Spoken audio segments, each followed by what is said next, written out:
Hi, this is Lynn. And this is Paul, and we are Along the Way. And we're glad to have you with us today. We're glad to be finally back in front of you. We are.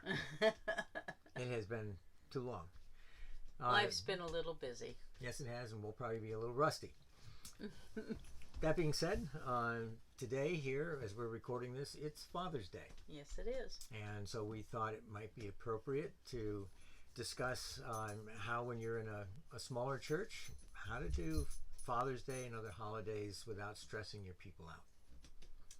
So, yeah, the biggest thing is, don't plan a big social after church on those holidays. People are going to their family, spending time with family, which is what the point of that particular holiday is. Right, and it can be very natural to want to hold a church supper or something like that, but keeping family first is huge. Really helpful to keep that in mind. Yeah, and in a few weeks we have July 4th. That's right. And it's on Sunday this year. That is also true. So what do? Do you try and pack in a church event and get your people to attend that? Or perhaps go a different route? And I think going the different route is basically encouraging families in the church to host smaller events at their homes. Exactly. It's really New Testament, meeting in one another's homes. And, frankly, you get a lot more accomplished in terms of really building relationships when you do that, when you meet in smaller groups at home rather than something more formal at a church building setting. For example, this year, for 4th of July, we have a family that's hosting a barbecue in their backyard. Yep, and someone was talking about bringing fireworks. Now, you might be living in part of the country where that's not acceptable practice. But we happen to live in a state that's quite acceptable. It's quite acceptable.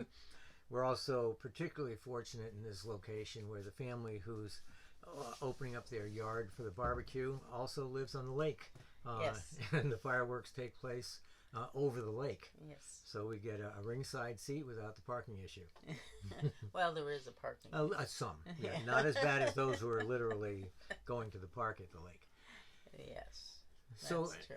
So I think, taking advantage of the hospitality of your families, encouraging that hospitality in your families, and not putting it on yourself as a pastor either necessarily. Right, but also acknowledging that there are some holidays that are specifically more geared towards the family, and don't try to impose the church on that. Yep.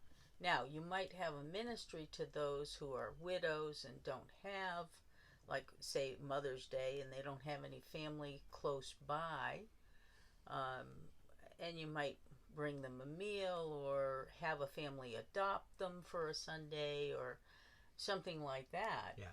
But don't try to do a big church-wide thing. I think most people won't show up. Yeah, no, and that's right. And then you're frustrated, they're frustrated because they know they're expected to show up, but they've made other plans. So why invite the frustration? Absolutely. Yeah. So I think, the theme there is take advantage of what you have. You've got families at one level or another. Let them do their thing. And it can also be a great opportunity to invite a friend if that's if that's okay with the family that's hosting it. Again, it can be a great opportunity to have believers and non-believers mixing at a holiday event at someone's home. So all of that to say, there are times when you invite the whole church and do a fellowship for the entire church, and then there are other times when you encourage the smaller fellowships. Right. And be mindful there too of the size of the home where that's happening. Do your best not to burden the family that's hosting it with all of the food and all of the prep, unless that's what they really want to do. Make it an opportunity for people to pitch in, bring chips and hot dogs or drinks or whatever. Keep it simple. Keep it simple. Yeah, always a good theme. So I'm Lynn. And I'm Paul. And this is Along the Way. Thank you for joining us.